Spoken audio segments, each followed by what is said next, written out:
Fala galera, estamos aqui dessa vez com um tutorial de pintura, como pintar uma cratera, hein? E com a presença especial da Érica hoje aqui com a gente. É um prazer estar aqui com vocês. Muito bom. Vamos começar então? Vamos lá. Beleza, então primeiro a base, a gente começa aí com Hinox Hide, que é um marrom bem escuro, para fazer a base da cratera. Então é importante, né, usar um pincel grande e eu tirar o excesso da tinta e aí começar a pintar. E aí a gente pinta toda a base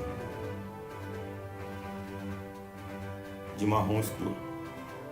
E aí a gente vem então com um marrom mais claro. Eu estou usando aqui o Mournfang Brown com dry brush para fazer também as rochas. E aí já vê a diferença aí do contraste do marrom escuro para o marrom mais claro.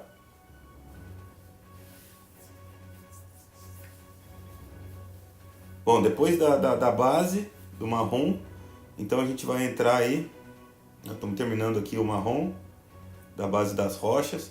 Depois você dá uma mão, é importante deixar secar um pouco e passar de novo uma segunda mão, porque essa tinta ela não é tão grossa.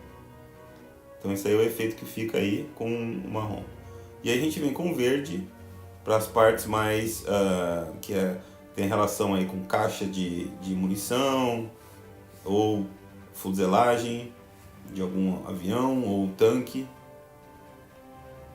Eu comecei aqui com um pincel menor, mas aí no final das contas eu vi que é muito pequeno esse pincel para esse tamanho, então eu acabei trocando, peguei um pincel um pouco maior. E aí depois a segunda mão, da mesma forma, para não ficar aparecendo o preto do fundo.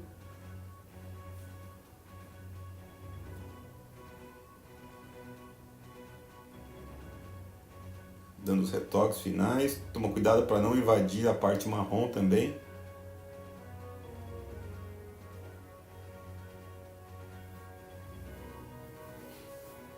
Preenchendo toda a parte, e aí finalizamos o verde.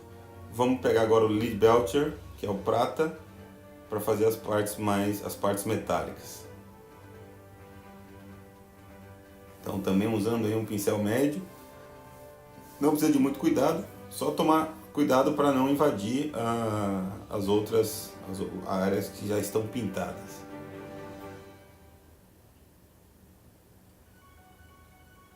E aí, Erika, tá gostando? Tá ficando legal? Fantástico, né? Dá um efeito, muda totalmente a peça. É, isso aí. E depois quando a gente aplicar as próximas técnicas, acho que aí vai dar um efeito mais legal ainda. Tem mais técnica. Então essa primeira é uma base, entendeu? A gente não tá ainda fazendo nenhuma técnica, é só a base mesmo. E aí agora, depois do próximo passo, a gente vai fazer o shade. Mas vamos lá, terminando aqui então a base. Terminamos aí o... E agora vamos o vermelho, algumas partes aí, são partes menores. Por exemplo, essa é a tampa do bueiro, por exemplo. E eu resolvi fazer vermelho.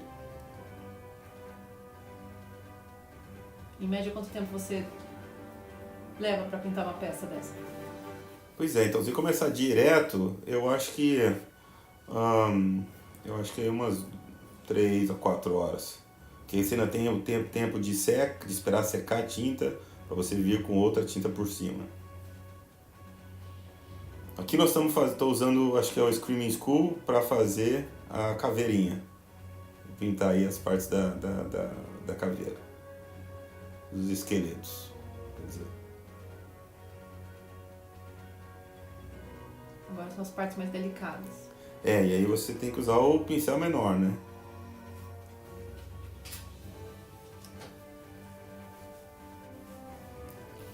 Então continuamos então pintando aí as caveirinhas, os esqueletos com o Screaming Skull.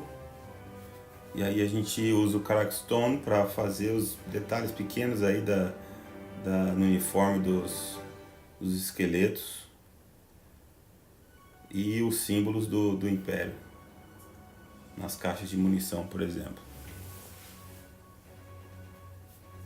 Então usando um pincel pequeno, um layer pequeno te ajuda a ter mais controle. Tentar tirar o excesso de tinta para você ter mais controle do pincel.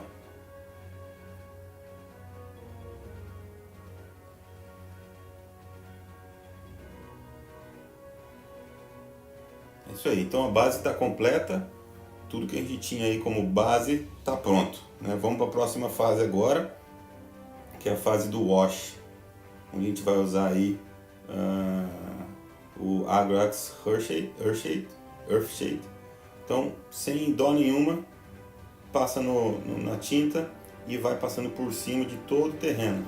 Então, como essa tinta ela é bem aguada, por isso que a gente chama de wash, ela vai entrar nos espacinhos, nos buraquinhos aí do modelo. Ela vai preencher, dando esse efeito de sombra no modelo, na sua peça. Então, com um pincel grande, vai passando em toda a peça.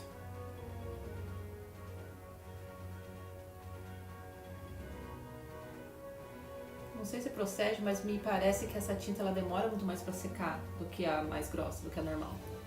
Sim, como ela é bem molhada, né? Ela demora bastante para secar. Então, você costuma fazer? 30 minutos, você deixa a peça uns 30 minutos até ela secar, né? Algumas pessoas utilizam também aquele heat gun, né? Tipo um secador, um secador de cabelo, por exemplo, né? Ó, isso aí já é o resultado da peça seca, né? Com um wash seco. E aí a gente começa com o dry brush. Dry brush, a técnica é você passa o pincel na tinta e tira bastante a tinta do pincel. Bastante mesmo, usando um papel ou um pano velho. E aí você vai passar o seu pincel somente nas partes, vamos falar assim, mais altas, né? Sem muita... sem muito cuidado, né? Sem precisar... Você não vai preencher todo o espaço, todo o modelo. Só as partes mais alto relevo, né? Vamos falar assim, no alto relevo. Dá aquela impressão de mais velho, né? É mais velho, mas assim, é que aí dá o contraste, né? Do fundo mais escuro com a parte de cima mais clara, né? Então o sombreamento ele fica bem evidente. Então mesma coisa aqui, eu vou fazer no marrom, na base marrom, eu vou fazer o dry brush com essa outra tinta, esse eu acho que é o Kanak Stone. Então esse, por exemplo, eu errei, eu coloquei um pouco mais de tinta do que podia. Então, importante, secar bem o pincel, né? Por isso que a técnica é o dry brush. E aí você vê que só as partes mais altas é que acabam pegando a tinta. Importante secar bastante o pincel.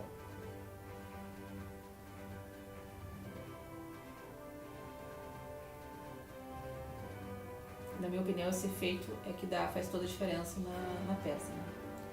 Eu acho, tá?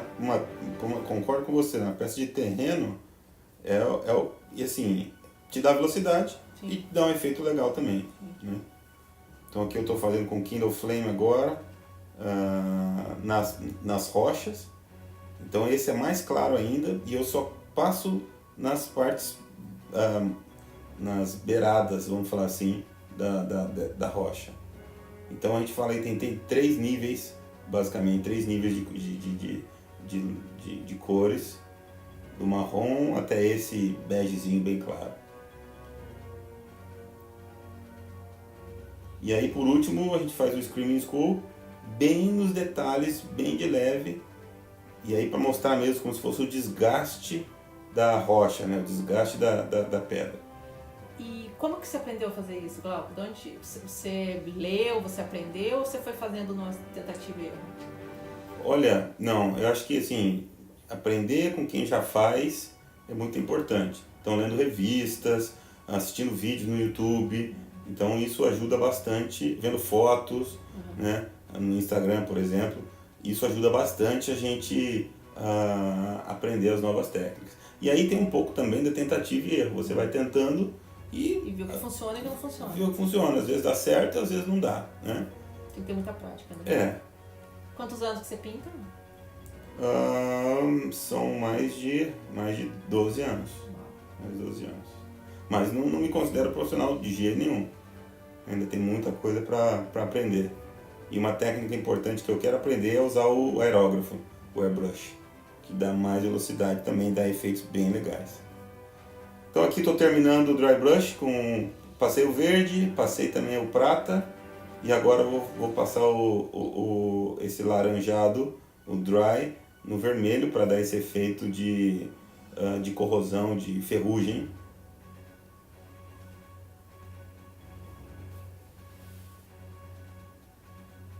E finalizando, passando também na base. E aí dá esse efeito laranjado, dá esse efeito de ferrugem na tampa do bueiro ali.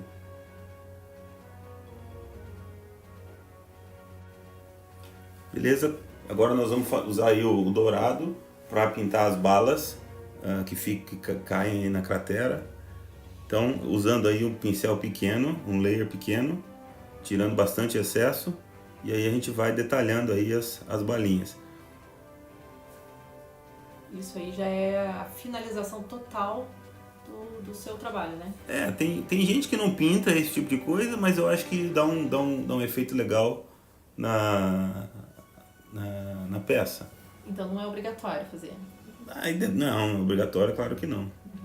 Finalizamos aí nosso terreno, galera. Espero que tenham gostado. Até a próxima.